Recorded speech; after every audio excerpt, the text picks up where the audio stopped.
அடுத்த sorry பார்த்துடலாங்களா? So தியா சுருக்ஷம்ல next sorry வந்து இந்த அழகான smoky C green colour sorry தாங்க. அதில் வந்து சில்வரில் இந்த மாதிரி வந்துட்டு நம்மளுக்கு ஒர்க் கொடுத்து நல்லா டியூயல் டோன் அழகாக இருக்குது இந்த சாரி. இதோட பல்லு பார்த்தீங்கன்னா நல்ல ஒரு பீச் கலர் பல்லு. ஓப்பன் பண்ணி காட்டுறேன்.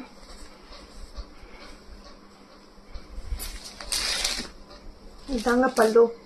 இது அப்படியே ஒரு சில்க் சாரி மாதிரியே இருக்குது. இதோட காம்பினேஷன் அந்தளவுக்கு செம்ம ட்ரெண்டிங்கில் போகிற நம்மளுக்கு டிஷ்யூ டைப் சாரி மாதிரியே அதோட ரிப்ளிகாவாக கொடுத்துருக்காங்க. இதோட ப்ளவுஸ் பார்த்தீங்கன்னா சேம் பீச் கலரில் புட்டா புட்டா ஒர்க். இதுவும் தொட்டு பார்த்தீங்கன்னா அப்படியே நீங்கள் வந்துட்டு ஒரு சில்க் சாரிக்கு என்ன டைப்பில் வருமோ அதே மாதிரி தான் இருக்குது. சாரி ரொம்ப அழகாக இருக்குது. இதோட கலர் கோம்போ வந்து ரொம்ப அழகாக இருக்குது. இதோட ரேட்டும் அதே மாதிரியே ரொம்ப அழகாக இருக்குது. 850 தான். ஸோ இந்த சாரி உங்களுக்கு பிடிச்சிது அப்படின்னா ஸ்க்ரீன்ஷாட் எடுங்க, நீங்கள் வந்துட்டு டிஎம் பண்ணுங்கள், ஆர்டர் பண்ணுங்கள். தேங்க்யூ.